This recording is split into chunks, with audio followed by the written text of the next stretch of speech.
Hi, it's Patrick Hutzel from IntensiveCareHotline.com, where we instantly improve the lives of families of critically ill patients in intensive care so that you can have peace of mind, real power, real control, and so that you can influence decision making fast, even if you're not a doctor or a nurse in intensive care. In last week's blog, I've shown you how to get peace of mind, more control, more power, and influence if your critically ill loved one is dying in intensive care. You can read, watch, or listen to last week's update if you're clicking on the link below this video.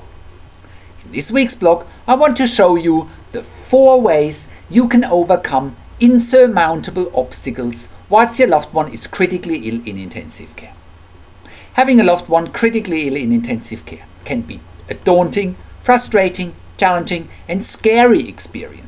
Families of critically ill patients are thrown out of their comfort zone in an instant, and they generally feel very vulnerable, and they feel like they have no control, no power, and no influence. The issues and challenges families of critically ill patients are dealing with appear to be insurmountable at the beginning, especially since the intensive care team is holding all the perceived power, and 99% of families of critically ill patients in intensive care don't challenge that assumption, and they don't question the agenda and the perceived power of the intensive care team. They let that perception dominate their reality. Not a good starting point. I know that having a loved one critically ill in intensive care appears to be an insurmountable challenge and an insurmountable obstacle for you and for your family.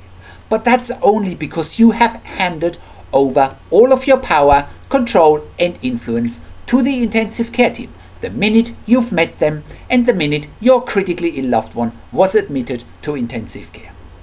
You have consciously or unconsciously already decided in your head that the intensive care team must have all the answers.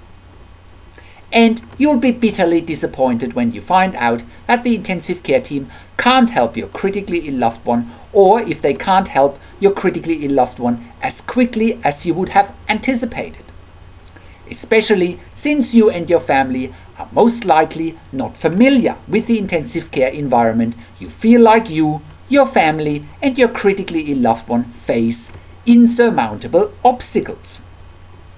Now, once again, if you are in the situation where your loved one has just been admitted to intensive care for critical illness, and if you and your family think you have been told that your critically ill loved one is either very unstable and in a very critical condition, or is in a life-threatening situation, or is in intensive care for long-term treatments and long-term stays, or is even approaching their end of life in intensive care. Those situations are extremely challenging, frustrating, and in those situations you feel like you are facing insurmountable obstacles and insurmountable challenges, and you most likely feel like the odds are stacked against you, against your family, and against your critically ill loved one. Now, in more than 15 years intensive care nursing in 3 different countries, I have seen and dealt with many of those insurmountable challenges and insurmountable obstacles. The biggest lessons that I have learned in those situations is that it's usually never as bad as you think it is, and that there are ways of how to handle those crisis situations. Therefore, let's look at the 4 ways you can overcome insurmountable obstacles whilst your loved one is critically ill in intensive care. Number 1. Make meaning out of the situation. I know you probably don't feel like making meaning out of this situation. You probably think, why me? Why is this happening to my family?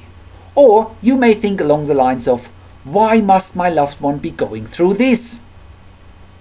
Well, those feelings and thoughts are normal, and they are sort of intuitive. Those thoughts are also putting you in a passive position, and you have taken and you have assumed the role of a victim. By thinking those thoughts and by having those feelings, you have automatically given your level of power, your level of control, and your level of influence away, and you have directly or indirectly handed over your level of control, power, and influence to the intensive care team. Not good, and you are now in a situation where you and your family have those negative thoughts and negative feelings dominate your feelings, behavior, and your thinking. The trick here is to change your thinking from being a victim to making meaning out of this situation. What does this situation mean to you personally? What does it mean for your family? And what does it mean for your critically ill loved one? What's the meaning behind this tragedy? Is it that your family is coming closer together during this time of crisis? Is it that life is teaching you a lesson about adversity and how to effectively deal with it? Have you and your family been in other situations where you felt like a victim and you didn't know what to do about it and you didn't know how you needed to deal with adversity? The meaning in this situation may well be that dealing with adversity is easier than you think it is, irrespective of the perceived challenges, obstacles, and the odds that you are facing. Is this situation a situation where all of a sudden you can see why your critically ill loved one is in the situation that they are in? If that's the case, you probably feel uncomfortable talking about it, and you might not feel like sharing it with the outside world. And that's okay. But know the meaning behind the situation that you're in and use it to your family's, and your critically ill loved one's advantage. Number 2. Know that you are and that you can be resilient. Did you know that you are a miracle? Did you know that you and your critically ill loved one's genes have survived over millions of years against many odds? If you are watching this right now, it means that you and your family are survivors of millions of generations that have come before you. If you think about it, your ancestors not all that long ago didn't have all the luxuries, the modern technology, the medical facilities, and modern communication channels available like we have today. It also means that irrespective of the challenges and obstacles that you are facing now, that you, your family, and your critically ill loved one have done pretty well over millions of years because your ancestors knew what to do in situations of crisis, because otherwise you and your family wouldn't be here today. It's as simple as that. You and your family are resilient because your ancestors have survived millions or hundreds of thousands of years of adversity, wars, famine, and the like, way before modern civilization like we know it today have been a reality. That also means that deep down you already know what to do and you know how to deal with adversity, and don't let anybody else tell you any differently. Think about those stories from your parents, grandparents, or even great-grandparents on how they survived adversity during times of crisis and use those strategies to your advantage. Number 3. Change your body language. I bet the minute you have heard that your loved one has been admitted to intensive care, or the minute you have entered intensive care, you consciously or unconsciously changed your body language. I bet you started crossing your arms, you slumped your shoulders, your back isn't straight, your chest is bent inwards, you're avoiding eye contact, you are putting your head down, and so on. How does this type of body language make you feel? And what does it say about you? What do you express with that type of body language to the outside world? Now, changing your body language during times of crisis is normal. The challenge is to recognize it and to change it. Our body language is extremely powerful, positive and negative. Do you think the intensive care team views you as powerful, in control and influential if you are crossing your arms, if your head is down, if you are not standing or sitting straight, and if you're avoiding eye contact? Do you think your family and your critically ill loved one think that you are powerful, in control and influential if you are crossing your arms, if your head is down, and if you are not standing or sitting straight, and if you are avoiding eye contact? On the other hand, how does it make you feel if you have your body language under control? How do you feel if you uncross your arms, if you make strong eye contact, if you put out your chest, straighten your back, and you are holding your head high?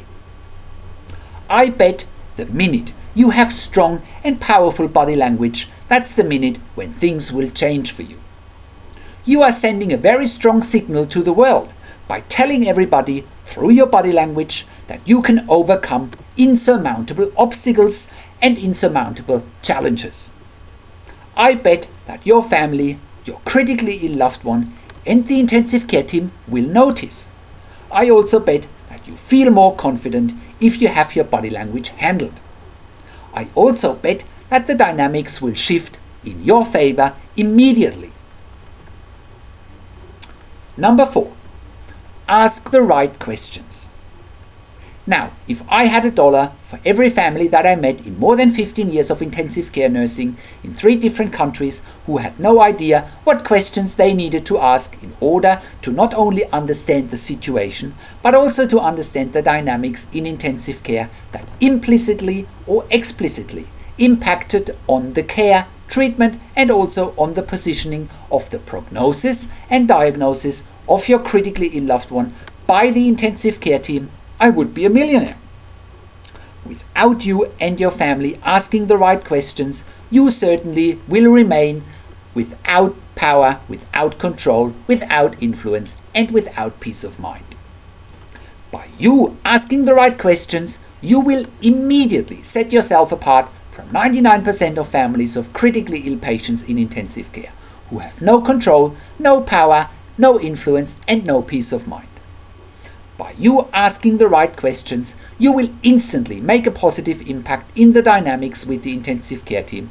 You will set yourself apart, and you will immediately belong to that 1% bracket of families of critically ill patients in intensive care who have control, power, influence, and peace of mind.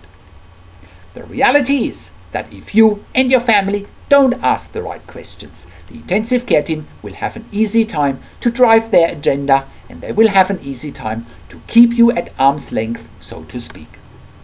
And being in a situation where your loved one is critically ill in intensive care, and in one of those difficult situations where they are very unstable and in a very critical condition, in a life-threatening situation, in intensive care for long-term treatments and long-term stays, or if they are even approaching their end of life in intensive care. You simply must ask the right questions in those situations, and you can't afford not to look behind the scenes, and you can't afford to let the intensive care team drive their agenda. How do you do that? And how can you have maximum control, power, influence, and peace of mind? And how can you get that crucial behind the scenes insight whilst your loved one is critically ill in intensive care? Now, you will get to that all-important feeling of having peace of mind, power, control, and influence when you download your free Instant Impact Report now by entering your email below.